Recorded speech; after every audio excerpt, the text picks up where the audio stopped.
Muy buenas tardes, compañeros.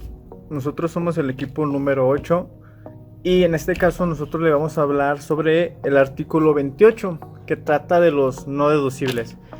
Nosotros abarcaremos tres fracciones específicas, que vamos a empezar con la fracción quinta, que son los viáticos y gastos de viaje, la fracción sexta, que son sanciones e indemnizaciones, y la fracción novena, que son las reservas para las indemnizaciones.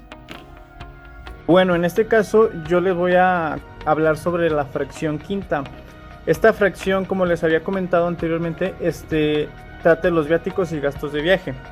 Este artículo establece que solo serán deducibles los viáticos o gastos de viaje efectuados en el país o en el extranjero, destinados a hospedaje, alimentación, transporte, uso o goce temporal de automóviles y pago de kilometraje de la persona beneficiaria al viático.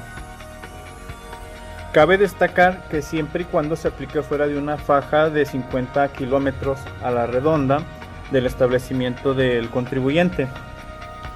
Las personas a favor de las cuales se realice la evaluación obviamente deben de tener una relación de trabajo con el contribuyente en base a lo estipulado en el capítulo 1 del título cuarto, que nos habla que deben de prestar un servicio profesional.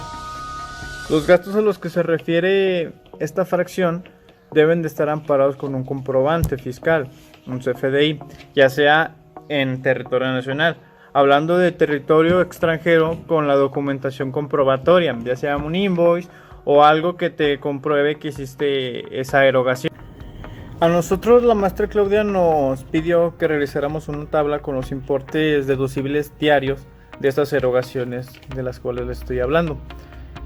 Tratándose de los gastos de viaje destinados a la alimentación, estos solo serán deducibles hasta por un monto diario de 750 pesos por beneficiario, cuando los mismos se eroguen en territorio nacional. Hablando de territorio extranjero, esto será por un monto de 1.500 pesos y el contribuyente deberá llevarlo acompañado de su comprobante fiscal o la documentación comprobatoria que allá le expidan. Los gastos destinados al uso o goce temporal de automóviles u otros gastos relacionados serán deducibles hasta por un monto que no exceda 850 pesos diarios. Ya sea en territorio nacional o en territorio extranjero. Obviamente debemos de aclarar que deben de traer su comprobación necesaria, ya sea que estén en el extranjero. Sobre los gastos destinados al hospedaje, será por un monto de 3.850 pesos cuando se eroguen en el extranjero. Aquí en territorio nacional no existe como tal un tope.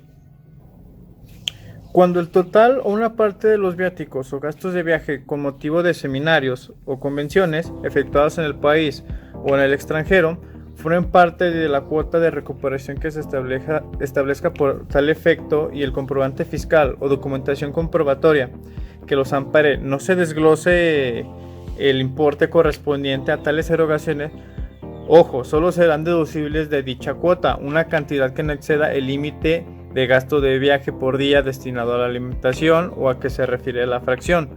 La diferencia que resulte conforme a este párrafo no será.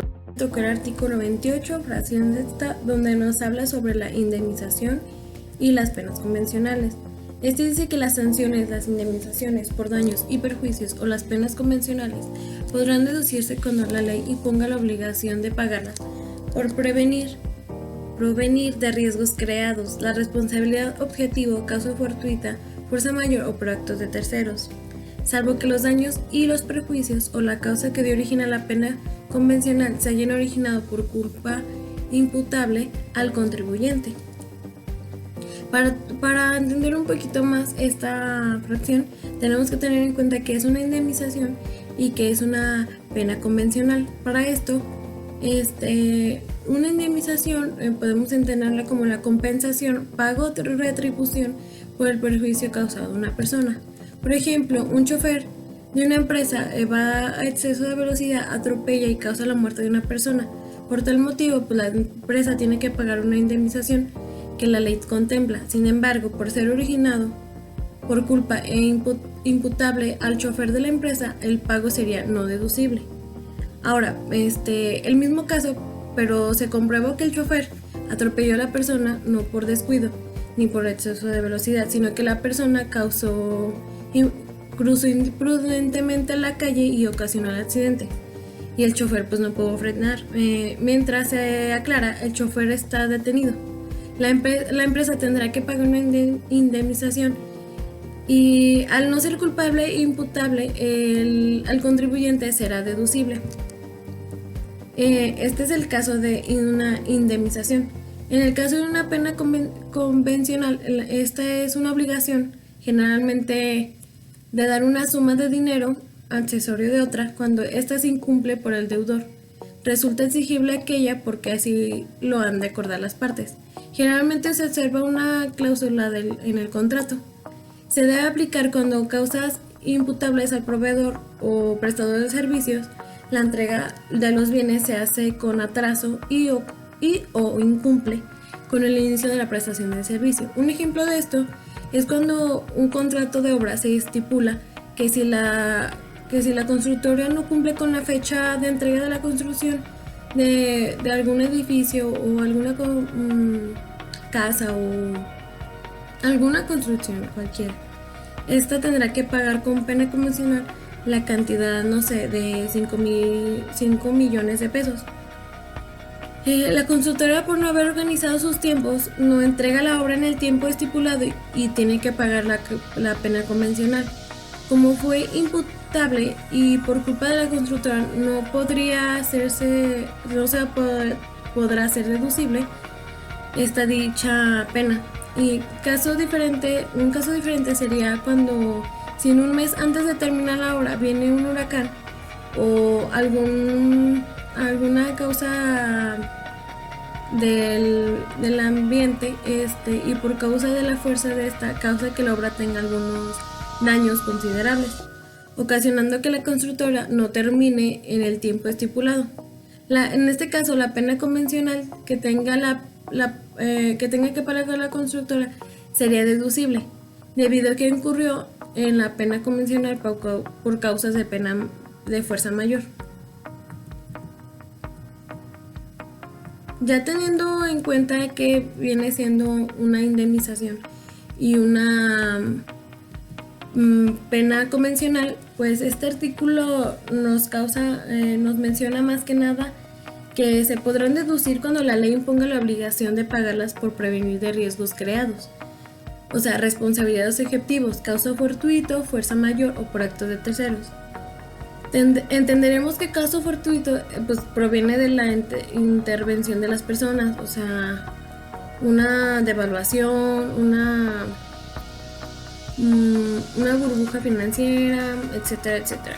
O por fuerza mayor cuando intervienen las fuerzas de la naturaleza, como ya les había dicho, un huracán, un terremoto, una inundación, un tsunami, etcétera. Y por actos de terceros cuando sea ajenos o no al establecimiento, o sea, huelgas, manifestaciones, vandalismo y algunas otras más. Y ya para terminar con esta fracción, pues tanto las penas convencionales y las indemnizaciones por regla general no son deducibles. Sin embargo, existen situaciones en las cuales habrá que revisar para que la empresa pueda deducirlas. Y esto es de todo de mi parte y las dejo con mi compañera Mariana.